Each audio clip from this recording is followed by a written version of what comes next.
deep Appalachia, Halloween night comes with rules.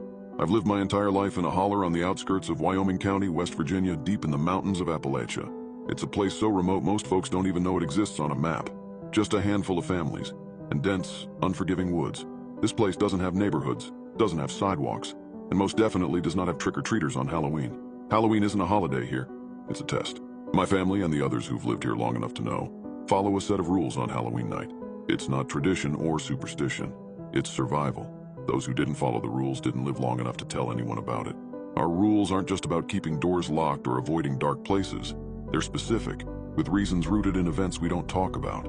My dad always said they came from my great-grandmother's time, when people came to these mountains from Scotland and still believed in the old ways. Whether it's spirits or something else that's out there, or things just too old to name, Halloween night here has always been a game of life and death, and each rule existed to give you just enough of an edge to make it through till morning. The first time I broke a rule, I learned why they exist, and I'll never forget it. Every October around the second week, the rules went up on the fridge. We lived by them. My family took them seriously, and not just in a keep the kids safe kind of way. No, these rules were for everyone. Break one and you'd put us all in danger. Here's how they go. If you hear 3 knocks at the door after sunset, do not answer. If you hear a single hard knock, open the door, but do not look at who stands there. Hold out a basket of freshly baked bread and wait until you hear the footsteps leaving to shut the door. If you hear someone call your name from the woods, do not answer. If you see a figure at the tree line wearing a wide-brimmed hat, do not look at him for longer than 1 second. If you hear chains dragging on the ground, sprinkle salt on all windowsills and door thresholds within 1 minute. If a candle is burning in the window of the old abandoned Anderson cabin up the hill, stay indoors no matter what. These rules didn't exist for no reason. They were handed down because bad things had happened. People vanished, people died, and strange things occurred. That's just how it was. I remember one specific year, years back, when Halloween night fell on a full moon. The air felt different, charged. My dad had a sense for when things were going to be bad. You could just feel it in the holler, thick in the air, like something breathing down your neck.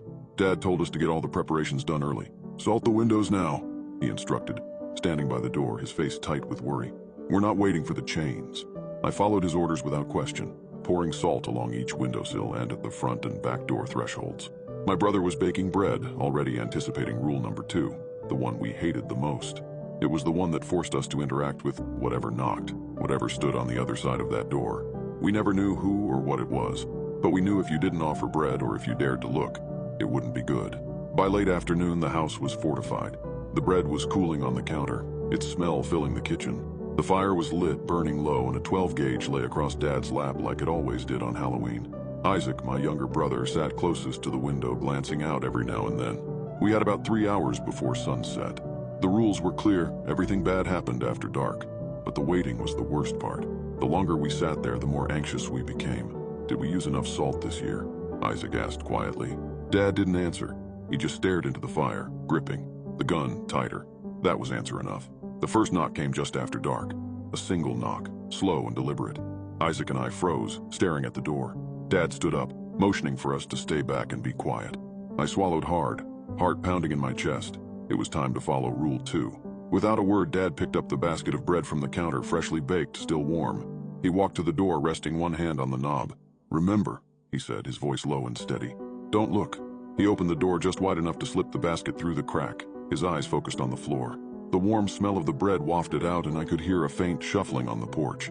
Whoever, or whatever it was out there. I saw a flicker of movement from the corner of my eye, a shadow stretching across the porch, but I didn't dare look. Dad held the basket out, his hand shaking slightly. For a few heartbeats, there was no sound, no movement, and then footsteps. Slow, heavy footsteps retreating from the porch. He waited until they faded completely, then shut the door quietly, locking it tight. Isaac let out a breath. "Why don't we just leave the bread out early? Why do we have to wait for the knock?" Dad's face was pale and his eyes were hard. "We have to wait for the knock, and if we don't answer the knock, it'll come in." We thought it was over. We had followed Rule 2 to the letter, and for a moment it seemed like things were quiet. But here, nothing stays quiet for long on Halloween. Isaac was the first to notice him. He was standing at the edge of the woods, just where the trees meet the clearing. He was tall and thin, a wide-brimmed hat casting his face in shadow. He didn't move, didn't make a sound, but he was there, watching. Isaac gasped, pointing. "It's him," he whispered, voice trembling. Dad didn't need to ask who. He knew. We all did. The man in the hat. "Don't look at him," Dad snapped. Not for more than a second. I glanced, just enough to confirm he was there. A tall, dark figure almost blending into the shadows of the trees, but distinct enough to make my blood run cold. I looked away quickly, heart hammering in my chest. We got away from the doors and windows of the house and sat huddled in the living room, the fire our only light. Outside, the man in the hat stood at the tree line, unmoving as the night crept on. It wasn't until after midnight that we heard the chains. At first it was faint, a metallic clinking that seemed distant, almost like it could have been the wind. But it grew louder, closer, until it was unmistakable. The sound of chains being dragged across the rocky ground outside. Isaac's face turned pale. He shot me a look, wide-eyed and terrified. "The salt," he whispered. Dad nodded grimly. "Go check." I got up slowly, trying to control the tremor in my legs. I circled the house, inspecting every window and door frame. The salt lines were intact. Nothing had disturbed them. The chains continued to scrape outside, dragging closer and closer. But we didn't dare open the door. We didn't dare look. We stayed inside, sitting together in the flickering light of the fire, listening to the sound of the chains until the first light of dawn broke through the windows. We had made it through the night. The man in the hat was gone. The chains had stopped. But as the morning light seeped through the shutters, I glanced toward the old Anderson cabin up the hill, and there it was, a single candle still burning in the window. The rules are clear. When the candle burns in the Anderson cabin, you stay inside. No exceptions, no excuses. Even with the sun beginning to shine and the birds beginning to chirp, the sight of that candle filled me with a primal fear. We have to wait until the candle goes out before we can go outside, before the night is truly over. And that's how it goes here. The rules aren't just there to be followed. They're there to keep you alive. And if you're smart, you don't ask questions. Sometimes it's better not to know. Halloween here had always been terrifying, but last year was different. It wasn't just the usual unease or the normal anxiety that came with the setting sun. It almost felt like the rules weren't enough anymore. My dad was getting older, his movements slower, his hands a little less steady. We all knew it, but no one said anything. We just followed the rules like always, hoping that would be enough. We spent the day in preparation, salting the windows, baking the bread, the usual. Isaac and I were jittery, pacing around, double-checking everything. With my dad getting older, we felt a greater pressure to take it upon ourselves to prepare. The sky darkened faster than usual, clouds rolling in from the west, blotting out the last rays of the sun. By the time dusk fell, the fire was burning low, and the house sat in darkness. Dad sat in his usual spot by the door, the shotgun across his lap. The basket of bread, fresh out of the oven, sat next to him. We all waited, our hearts pounding in the silence. I kept glancing at the windows, expecting to see the figure in the hat or hear the drag of chains. And then it came. A single knock, loud and deliberate. Dad stood up just like every other year. "Stay put," he muttered, picking up the basket with his trembling hands. His face was pale, but his voice was steady.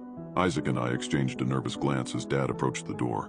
As always, I stared at the floor, focusing on the sound, crackling fire, and trying to block out the sense of dread that had settled in my gut. He opened the door a crack, just enough to push the basket through without seeing whatever waited on the other side. But this time something went wrong. As Dad leaned forward, he knocked the basket against the doorframe and lost his grip. The bread tumbled out, scattering across the porch. The sudden movement, the noise. Without thinking, I looked up. I looked at it, and I saw it. It wasn't a man, it wasn't anything I could name. It stood hunched over, far too tall to be human.